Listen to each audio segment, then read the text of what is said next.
ہمارا، ہم ڈنڈے چھوٹے والے لوگ نہیں ہیں، ہم بد امنی پھیلانے والے لوگ نہیں ہیں، ہم اولیاء اللہ، صوفیاء اور امن کے داعی جو لوگ یہاں اس کائنات میں گزرے ہیں، ان کے نقش قدم کو ہی اپنے لیے رہنما سمجھتے ہیں۔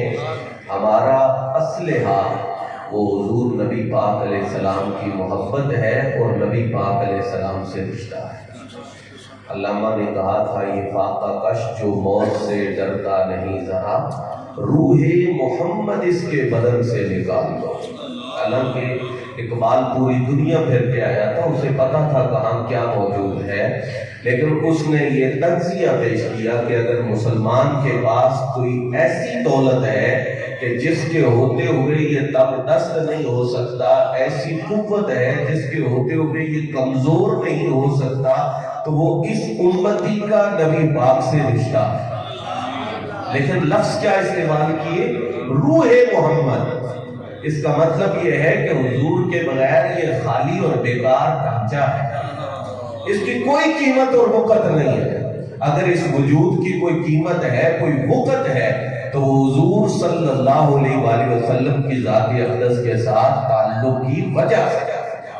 الحمدللہ آپ پاکستان جب سے بنا ہے، پیچھے تو 14 صدیاں ہیں، لیکن جب سے پاکستان بنا ہے، آپ کے سامنے ہے کہ پاکستان جب بنایا گیا تھا تو اس وقت یہ ریکارڈ میں موجود ہے کہ پاکستان بنانے کے لیے کانفرنس ہو رہی ہے، ہمیں ملک چاہیے، اور اس کانفرنس کا نام کیا ہے؟ سنی کانفرنس۔ مطالبہ ہے پاکستان کا، لینا ہے ملک، لیکن یہ نہیں ہے کہ مطالبہ ہے پاکستان کانفرنس، مطالبہ یہ ہے پاکستان ملے اور کانفرنس کا نام ہے بولے۔ اس کا مطلب یہ ہے کہ الحمدللہ یہ پاکستان انہوں نے بنایا ہے جو یا رسول اللہ کہنے والے ہیں۔ اس کے بعد یہ 50 کی دہائی کے اندر حضور کی ختم نبوت کی جو تحریکیں چلی ہیں، اس کے اندر سب سے نمایاں کردار ادا کرنے والے وہی لوگ ہیں جو یا رسول اللہ کہنے والے ہیں۔ پھر جب آئین کے اندر حضور نبی پاک علیہ السلام کے خاتم النبیین ہونے کا عقیدہ شامل کیا گیا، اس وقت سب سے زیادہ قربانیاں دینے والے لوگ وہ یا رسول اللہ کہنے والے لوگ ہیں۔ اور آج تک الحمدللہ ہم لوگ پاکستان کی سالمیت کے لیے اور امن اور اسلام کی خدمت کے لیے ہر محاذ پر الحمدللہ کھڑے رہے ہیں اور اللہ کے فضل سے کھڑے رہے ہیں۔ تو بعض ایسی چیزیں آ جاتی ہیں کسی طبقہ کے اندر کہ جو اس طبقہ کو بدنام کرنے کا سبب بنتی ہے، تو ہم یہ واضح طور پر کہتے ہیں کہ ہمارا کسی قسم کی بد امنی اور دہشت گردی سے کوئی تعلق نہیں ہے۔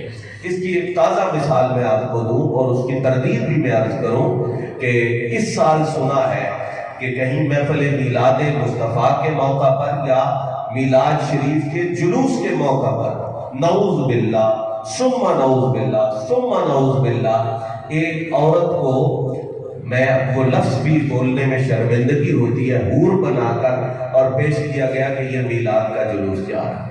اب آپ بتائیں سنیوں کا ایسے جلوس سے کوئی تعلق ہے؟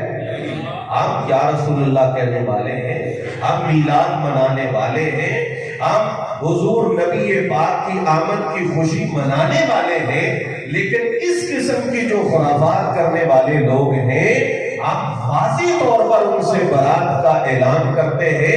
وہ صرف میلاد پاک کو بدنام کرنے کے لیے، لوگوں کو حضور کی محبت سے دور کرنے کے لیے اور جشن عید میلاد النبی کی خوشی سے متنفر کرنے کے لیے ایسی کوششیں کی جا رہی ہیں۔ ہمارا ان معاملات سے کوئی تعلق نہیں ہے، ہم تو یہ میلاد چاہتے ہیں اور یہ میلاد مناتے ہیں اور منا رہے ہیں کہ خوبصورت لباس ہو، بدن سے خوشبو آ رہی ہو، نگاہیں جھکی ہوئی ہو اور تصور میں، خیال میں وہ لمحات ہوں جب حضور نے اس جہان میں قدم رکھا ہے، زبانوں پہ درود و سلام جاری ہو اور ادب احترام کے ساتھ یہ حاضری بارگاہ نبوت اور بارگاہ رسالت میں پیش کی جا رہی ہو، اس کو ہم کہتے ہیں سرکار کی آمد باقی ہو۔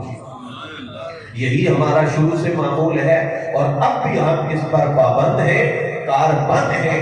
لہذا ایسی چیزیں جو داخل ہو جاتی ہیں اس چیز کو، اس کاز کو، اس نظریے کو نقصان پہنچانے کے لیے بر وقت ان سے برات کا اظہار کرنا چاہیے کہ یہ طریقہ کار ہمارا نہیں ہے۔ ہمارا طریقہ کار وہی ہے جو ہمارے بزرگوں کا، ہمارے اسلاف کا اور 14 صدیوں سے الحمدللہ ہم تو اس لیے نئے نئے طریقے اختیار کریں کہ اگر ہماری بنیاد نہ ہو تو ہماری تو بنیاد نبی پاک علیہ السلام کی ذات اقدس، حضور کے اصحاب، حضور کی امت کے اولیاء، یہ ایک تسلسل ہے 14 صدیوں کا۔ اس کے بعد آخری پیغام یہ عرض کروں گا کہ آج کے اس دور میں ہمیشہ سے میں یہ عرض کرتا ہوں اور آج بھی یہ بات دہرا رہا ہوں کہ جتنے فتنے ہیں اور فتنے ہوں گے، ہر فتنے کی آپ ریسرچ کریں، اس کی جڑ بے ادبی ہے۔ جب تک ادب رہے بندہ فتنوں سے بچا رہتا ہے، جب تک احترام رہے بندہ فتنوں سے دور رہتا ہے۔ تو ہم اہل سنت و جماعت الحمدللہ اللہ تعالیٰ کی توحید کے بعد حضور نبی پاک علیہ السلام کی رسالت اور نبی پاک علیہ السلام کی رسالت کے عقیدہ کو اختیار کرنے کے بعد سرکار دو عالم صلی اللہ علیہ وسلم کی ہر نسبت کا احترام اور ادب کرنے والے لوگ، جو نبی پاک علیہ السلام کا خون ہے ہم ان سے بھی محبت کو واجب سمجھتے ہیں، جو نبی پاک کی صحبت میں بیٹھے ہیں ہم ان سے محبت کو بھی واجب سمجھتے ہیں۔ اب تو اس مٹی کا بھی ادب احترام کرتے ہیں جہاں 14 صدیاں پہلے نبی پاک علیہ السلام نے اپنے مبارک نام لگائے۔ اب آئے چلیے وہ مٹی تو نہیں ہے لیکن پورے مدینہ پاک کا ہم، مکہ پاک کا ہم ادب کرتے ہیں کہ کوئی جگہ تو ہوگی کہ جہاں پر آپ کے مبارک قدم لگے ہیں، تو ہم ادب اور احترام والے لوگ ہیں۔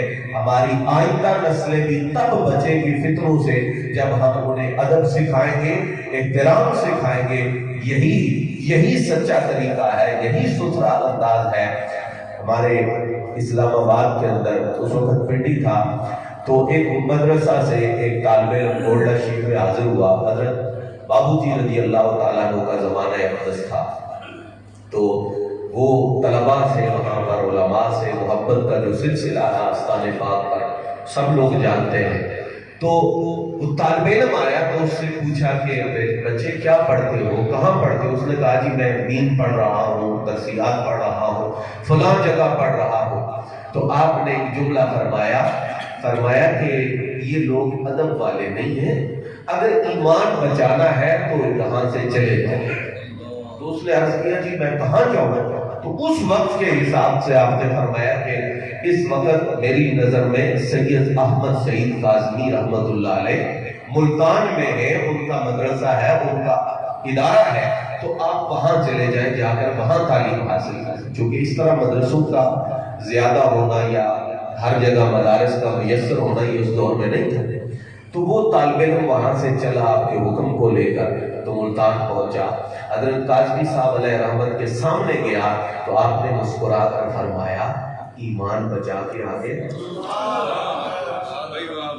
تو اب وہ بڑا حیرت میں مبتلا ہوا کہ کوئی بات نہیں ہوئی، سلام دعا نہیں ہوا، دور سے دیکھا ہے اور فوری طور پہ کہا ہے کہ ایمان بچا کے آ گیا ہے۔ اب اس کے دل میں شوق اٹھا، اس نے کہا کہ کاش میرے اوپر یہ مہربانی ہو جائے، کرم ہو جائے کہ جن کے ادب کی وجہ سے ایمان بچتا ہے وہ مجھے اپنے زیارت کا شرف عطا فرمائے اور وہ مجھے تصدیق کرے اس بات کی کہ واقعی ایمان بچتا ہے اور کیسے بچتا ہے۔ تو یہ بات لکھی ہوئی ہے کتابوں کے اندر، ہمارے فیصل آباد سے کئی کتابیں چھپی ان میں لکھی ہوئی ہے کہ اس کو سرکار دو عالم صلی اللہ علیہ وسلم کی زیارت نصیب ہوئی اور سرکار دو عالم نے اس کو دیکھتے ہی پہلا لفظ یہ فرمایا ایمان بچا کے آ گیا۔ وہی لفظ وہاں بولا گیا، وہی لفظ وہاں بولا گیا، وہی لفظ وہاں بولا گیا۔ تو وہ طالب علم کہتا ہے میں نے انتہائی ادب ان کے ساتھ عاجزی کے ساتھ درخواست کی کہ سرکار کیسے ایمان بچتا ہے؟ تو فرمایا بچے میری بے ادبی سے ایمان ضائع ہو جاتا ہے اور میرے ادب سے ایمان کی حفاظت ہو جاتی ہے۔ تو جہاں سے تو آیا ہے وہاں ادب نہیں تھا، اور جہاں تو آیا ہے یہ لوگ قرآن اور حدیث بھی پڑھاتے ہیں اور اس کے ساتھ ساتھ میرے ادب کا درس بھی ارشاد فرماتے ہیں۔ تو یہ بڑے لوگ ہیں، اہل بیت اطہار اور صحابہ کرام یہ بڑے لوگ ہیں۔ میں یہ عرض کرتا ہوں کہ حضرت قاضمی صاحب رحمۃ اللہ تعالیٰ علیہ کا ایک شخص سے مناظرہ ہوا اور سرکار کی کسی شان پر ہی مناظرہ تھا، تو اب حضرت نے اس کو حدیث کا حوالہ دیا کہ یہ حدیث ہے اور اس سے سرکار کی یہ شان سمجھ آ رہی ہے۔ تو اس نے کہا یہ حدیث نہیں، آپ ایسے کہہ رہے ہیں۔ تو حضرت نے کہا کہ یہ حدیث ہے اور میں کتاب دکھانے کے لیے تیار ہے۔ آپ نے غالباً ترمذی شریف یا مشکوٰۃ شریف ان دونوں کتابوں میں سے ایک کتاب اٹھائی اور سامنے کر دی۔ اب جب اس نے حدیث پاک اپنی آنکھوں سے دیکھی، جواب تو کوئی نہیں تھا، تو اس نے حدیث پاک کی کتاب کو بے ادبی سے اٹھا کے پھینک دیا۔ تو حضرت نے وہاں پر فوری طور پہ کہا فرمایا اب مناظرہ نہیں ہوگا، اب مباہلہ ہوگا، چونکہ اس نے بے ادبی کر لی ہے، اور جب بندہ بے ادبی کے اس مقام پہ پہنچ جائے تو پھر اس سے آگے بات کو جاری رکھنا یہ درست نہیں۔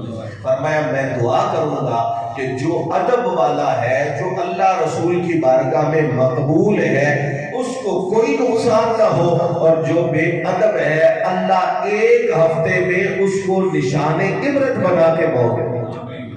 تو حضرت قاسمی صاحب اس کے بعد کئی سال بڑے شان و شوکت سے باقاعد حیات رہے، اور مد مقابل ایک ہفتے کے اندر بری موت اس دنیا سے مر کے جہاں سے اس کائنات سے روانہ ہوا۔ سرکار کی حدیث پاک کے بے ادبی کی یہ سزا ہے، تو پھر حضور تو حضور ہے، سرکار کی نسبتیں تو حضور کی نسبت ہے۔ اس لیے میرے بھائیوں، دوستوں، بزرگوں، بچوں، آج کے اس دور کے اندر اور آنے والے دور کے اندر اگر فتنوں سے بچنا ہے تو اپنے اوپر ادب کو لازم کریں، احترام کو لازم کریں۔ یہ تحقیقیں، یہ مسئلے، یہ بحثیں پہلے بھی تھے، یہ کوئی نئی نہیں ہے جن کو چھیڑ کر آج لوگ امت کو فتنہ کی طرف لے کے جا رہے ہیں، لیکن ہمارے بزرگوں نے ہمیں ہر زمانے میں ادب اور احترام کا سبق دیا ہے، اسی پہ ہمیں کاربند رہنا چاہیے۔